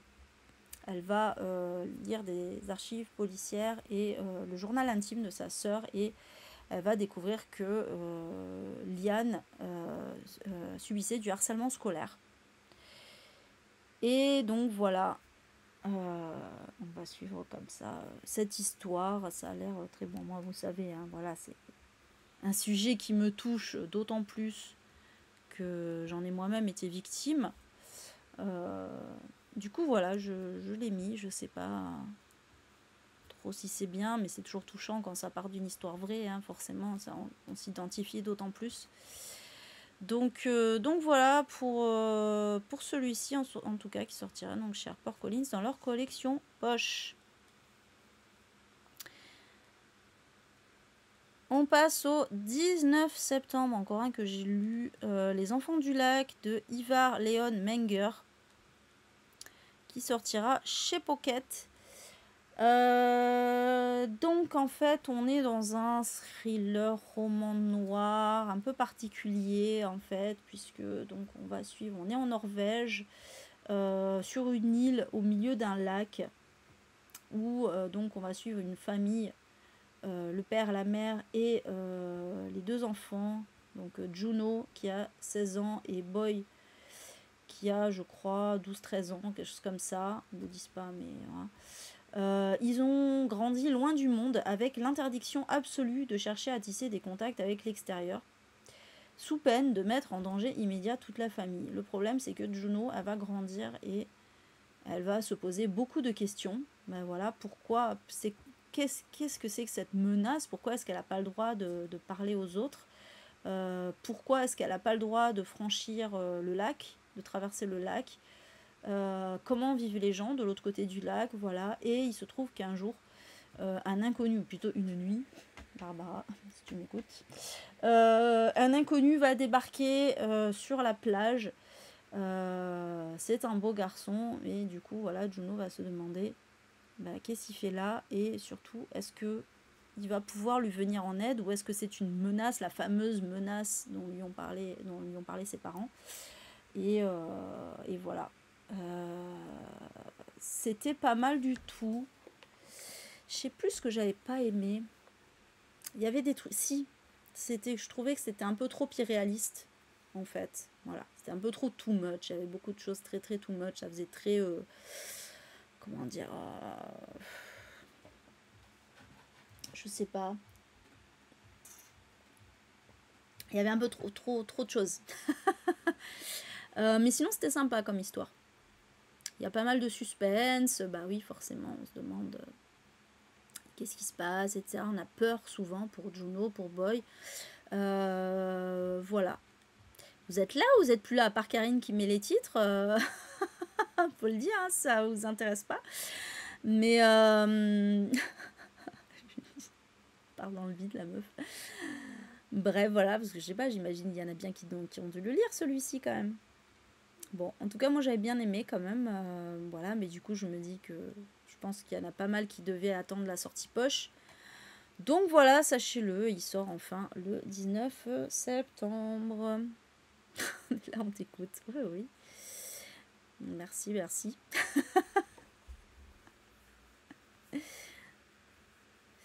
Ah ouais, tu le connaissais pas, celui-là? Il était sorti chez quel éditeur déjà, Les Enfants du Lac? J'essaye de me souvenir parce que il avait fait pas mal parler de lui quand même, celui-ci. Attendez, j'ai un texto. Non, ça va. C'est pas Les Enfants du Lac. Ah oui, c'est Belfond. C'était chez Belfond qu'il était sorti. On est sage. Oui, vous êtes trop sage même. Bon, tant mieux si vous êtes encore là en tout cas. Bah après Natacha, en vrai, franchement c'était assez original, c'était pas mal. Voilà, c'était juste moi j'ai trouvé ça un peu trop too much pour un peu trop too much, c'est un peu un pléonasme. Mais si on sait où on va, à la limite, ouais, c'est un bon divertissement quoi. Voilà. En tout cas. Ensuite, toujours le 19. Oh, je vous ai mis un petit shoujo, une petite romance mimes, parce que pourquoi pas, de temps en temps, j'en mets un. Il s'agit de Yamada-kun at level 999. Enfin non, c'est My Love... Ah, le titre est à rallonge, c'est My Love Story with Yamada-kun at level 999. J'imagine la personne qui va en librairie. Est-ce que vous auriez My Love Story with Yamada-kun at level 999, s'il vous plaît? Ouais, c'est souvent que il y a souvent des titres de manga qui sont à rallonge comme ça, c'est ouf. Mais en général, ils les traduisent en français, ce qui rend la chose encore plus drôle, je trouve. Mais bon, là, ils l'ont mis en anglais. L'autrice, c'est Mashiro. Et ça sortira chez Mana Books. Alors, il y a 9 tomes en cours. Ça sent le truc à rallonge encore, ça. Je pense pas que je l'achèterai, mais je trouvais ça mimes. Alors, je vous ai mis parce que ça parle de jeux vidéo.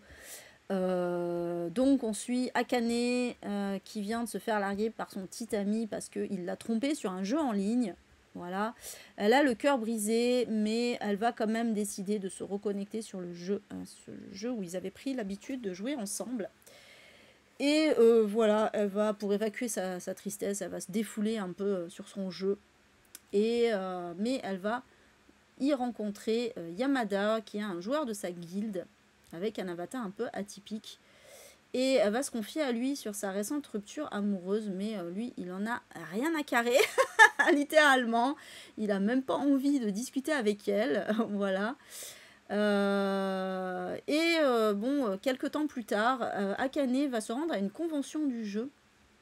Elle va se faire belle et tout parce qu'elle a l'espoir de croiser son ex-petite amie. Voilà, elle a envie qu'il regrette de l'avoir quitté.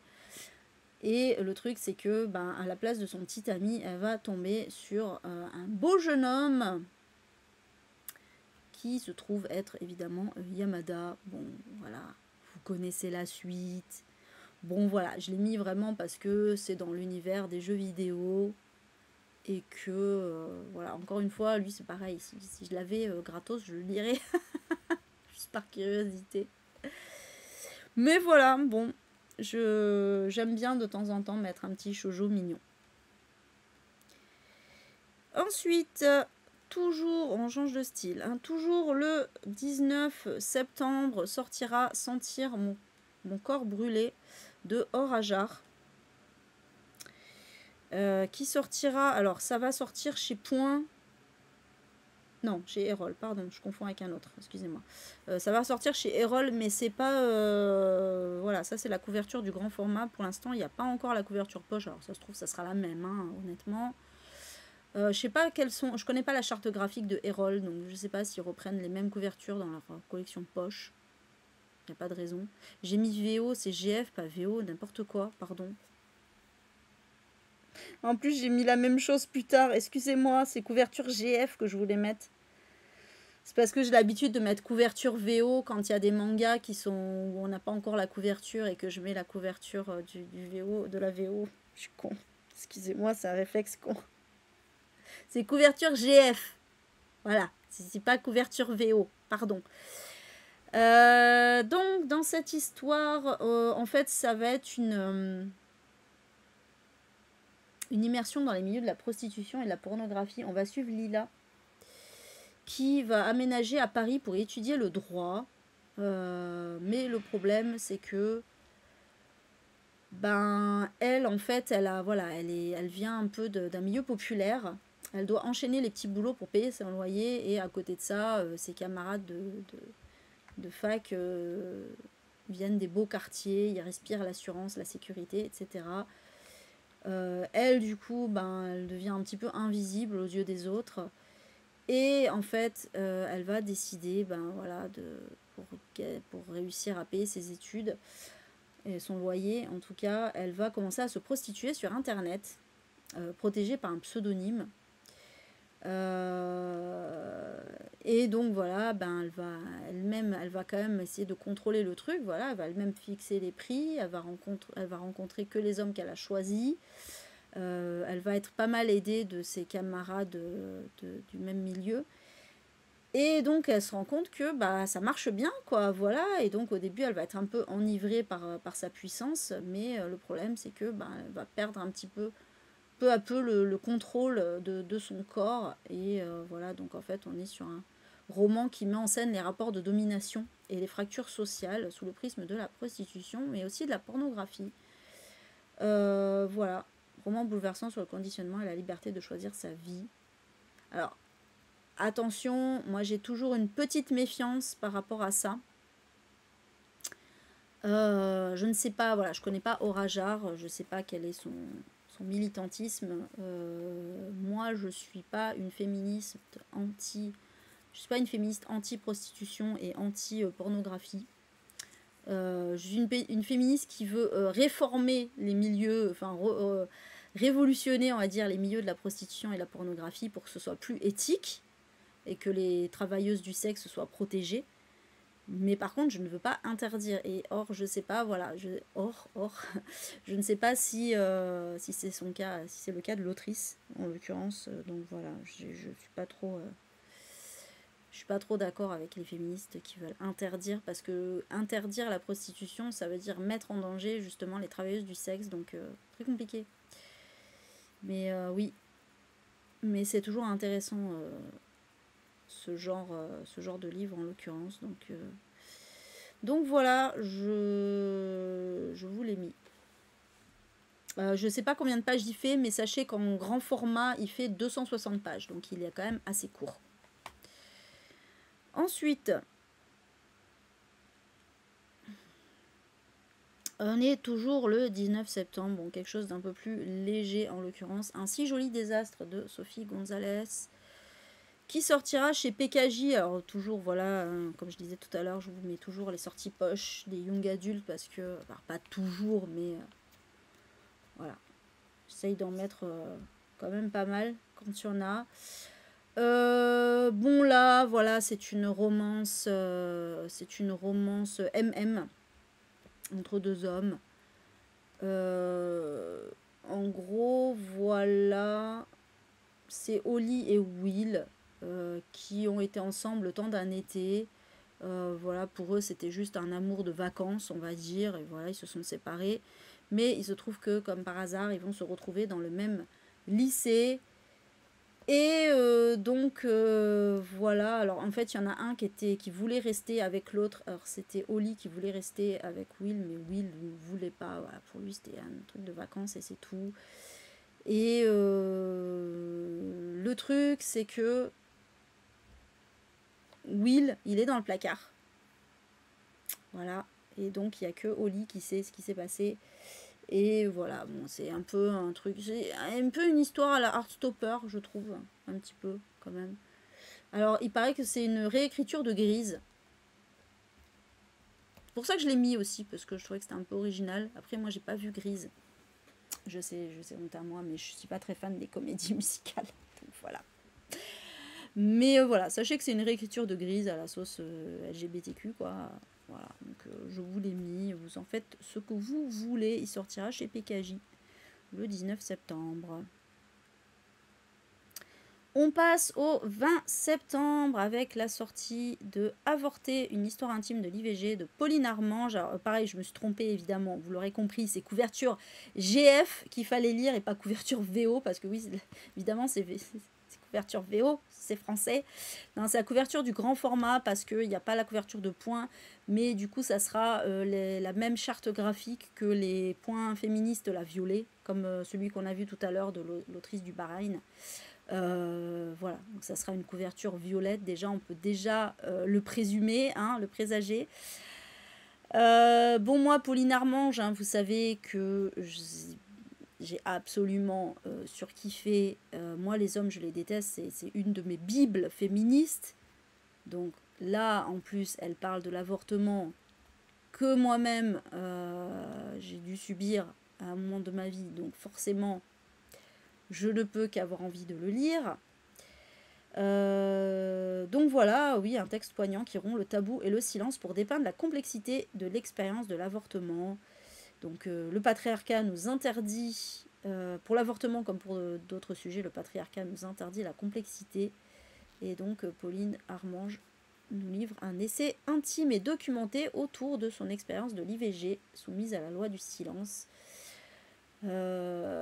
Voilà, donc là, oui, effectivement, la liberté. Alors, à l'heure où elle l'a écrite, c'était pas encore le cas. Aujourd'hui, la liberté, je dis bien la liberté d'avorter est inscrite dans la Constitution. En France, la liberté, ce n'est pas le droit, c'est pas la même chose. Mais voilà, en tout cas, c'est toujours extrêmement intéressant. Et voilà, moi, j'y vais les yeux fermés. J'y vais les yeux fermés dans ce genre d'essai. Donc, il y a de fortes chances que je l'achète. En tout cas, il est dans ma wishlist, c'est sûr. Enfin, je crois qu'il est déjà d'ailleurs dans ma wishlist. Il est déjà en VO, donc du coup, il sera en poche. Voilà pour celui-ci, en tout cas, qui sortira le 20 septembre chez Point. Toujours le 20 septembre sortira Ne réveille pas les enfants d'Ariane Chemin, également chez Point. Alors, on a toutes les sorties Point, là on en a 4 d'affilée, je vous précise. 4 ou 5 ? Non, 4. Donc là, on est dans un témoignage. On est avec un témoignage. Puisque Ariane va raconter donc la tragédie de Montreux. Alors moi je ne sais pas ce que c'est personnellement, je crois pas que je connaissais cette histoire. Donc c'est le 24 mars 2022, une famille française se jette du 7e étage de son balcon face au lac Léman à Montreux. Putain, je me rappelle pas du tout de cette histoire, c'est ouf, pourtant c'est pas rien quoi. Donc la sœur jumelle, la mère, la petite fille et le fils adolescent et enfin le père. On nous dit, donc on parle de suicide collectif. Un an plus tard, le dossier est clos. Voilà, c'est fini, ils se sont suicidés, puis c'est tout. Ça paraît quand même bizarre qu'une famille entière se suicide, mais bon. Et du coup, Ariane, qui est reporter au Nouvel Obs, va faire le rapprochement en fait entre ce drame et celui de l'assassinat par l'OAS du grand-père des jumelles, justement, donc les fameuses jumelles là qui sont mortes. Et ben, c'était l'écrivain Mouloud Feraoun qui a été assassiné au dernier jour de la guerre d'Algérie. Du coup, elle se dit, est-ce qu'il n'y a pas un lien entre ces deux affaires? Ah bah j'imagine, Karine, du coup, vu que ça s'est passé en Suisse. Mais ouais, c'est fou. Ah ouais, toi aussi, tu t'en souviens, Fabienne? Toi, t'es comme moi, Natacha, tu t'en souviens pas? Ouais, franchement, j'avoue, là, ça me parle pas du tout.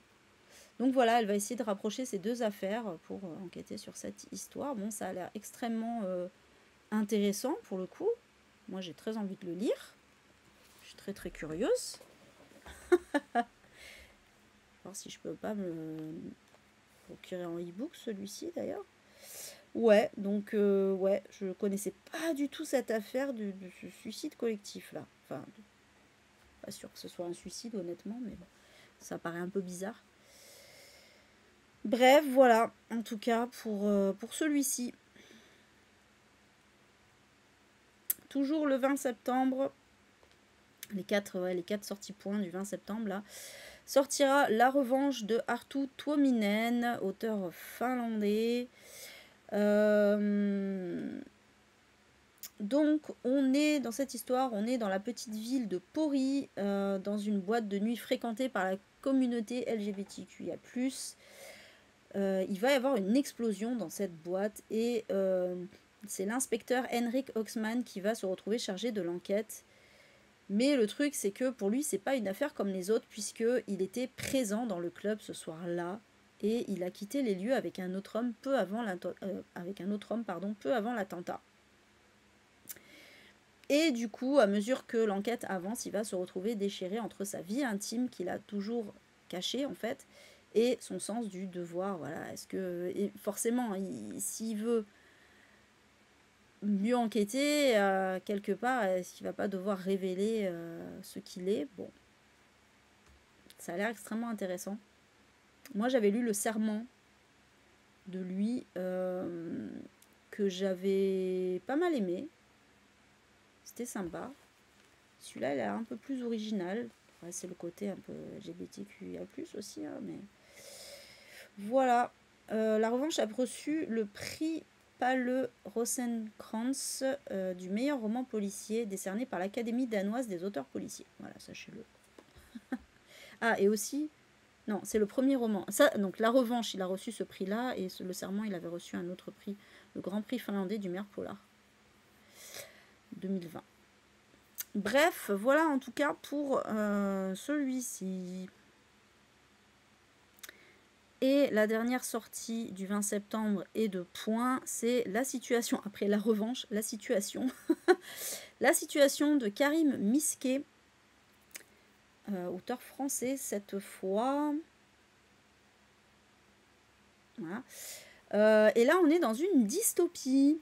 Et pareil, je ne me souviens pas du tout. Celui-là, autant La Revanche, oui, je m'en souviens, la sortie grand format, autant celui-là, je ne me rappelle pas du tout. Je ne l'ai pas vu passer en grand format. Pourtant, ça devrait carrément me plaire. Donc, on est en 2030 en France. Et il y a une guerre civile qui fait rage entre coalition de gauche et milices d'extrême droite. Alors déjà, le fait qu'ils ne disent pas extrême gauche, ça me plaît. Qui embrase Paris et sa banlieue. Et on va suivre Kamel, qui est un scénariste qui se terre chez lui à Belleville, jusqu'au jour où une attaque en bas de son immeuble va l'obliger à s'impliquer. Et il va plonger donc dans les rouages politiques et les intrigues sinistres de ce pays fracturé. Donc voilà, Karim Misquet, qui est né à Abidjan, qui est écrivain et réalisateur de documentaires sur des sujets de société.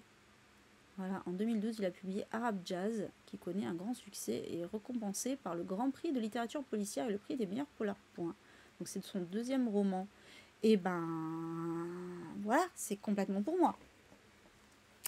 C'est complètement pour moi, parce que là, ça va pas être un truc, je pense, à charge des jeunes de banlieue. Là. À mon avis, ça va être plus complexe que ça. Donc ouais, ça peut carrément me plaire. Voilà, écoutez, je l'avais jamais vu passer en grand format, mais là, ça m'intéresse. D'ailleurs, c'est marrant parce que je suis en train de me demander si c'est pas une sortie directe en poche, parce que je le vois pas... Je le vois pas en broché sur Amazon. Ça vous parle, vous? Attendez, je regarde. La situation.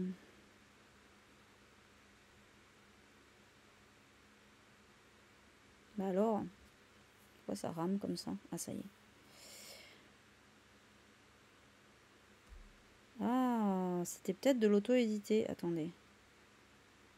Attendez. Pourquoi je rame comme ça? D'habitude, le téléphone, ça va vite.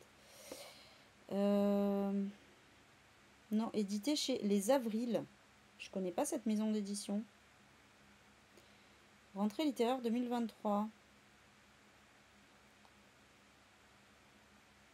Ok, c'est pour ça que c'est un peu passé inaperçu du coup.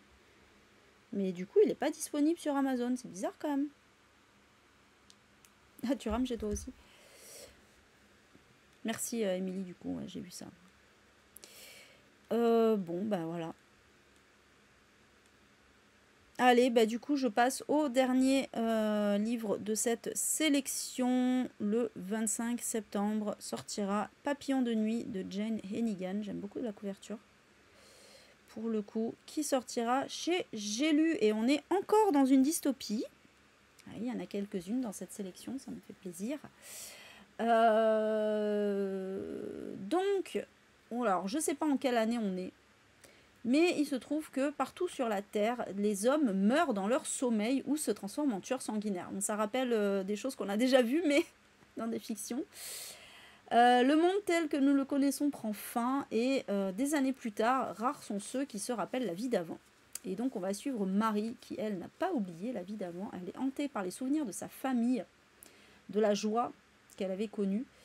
Mais elle n'a pas d'autre choix que de se plier à son rôle d'aidante au sein d'un institut pour hommes. Mais un jour, elle va devoir prendre une décision difficile, on ne sait pas quoi. Et voilà, est-ce qu'elle va s'accrocher donc à son passé ou est-ce qu'elle va tout risquer au nom de l'égalité? Pareil, celui-là, je ne me rappelle pas l'avoir vu passer en grand format. C'est bizarre quand même, c'est totalement un truc pour moi ça.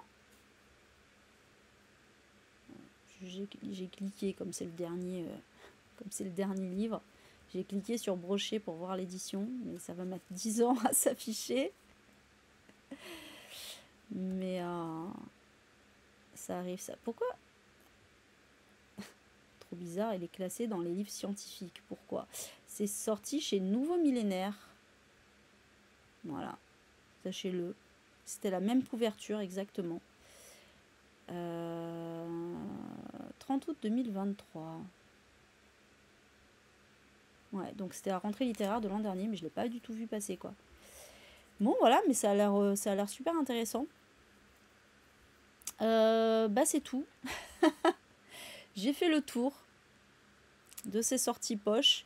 J'espère que ça vous aura plu, que vous en aurez noté quelques-unes. Moi, j'en ai noté pas mal. Honnêtement, il y a alors, il y en a qui étaient déjà dans ma wishlist en grand format. Mais du coup, il y en a des nouveaux là. Là, il y en a des nouveaux qui se sont rajoutés. On va pas se mentir. Toi aussi, Sophie. Et du coup, bah écoutez, on va se retrouver. Alors la prochaine vidéo, ce sera un bilan lecture, puisque donc mardi, je ferai ça en live mardi soir, et donc vous l'aurez jeudi sur YouTube. Merci à vous. Je dis au revoir à YouTube, donc du coup prochaine vidéo, le bilan lecture. J'espère que ça vous aura plu et je vous dis à la prochaine. Miaou.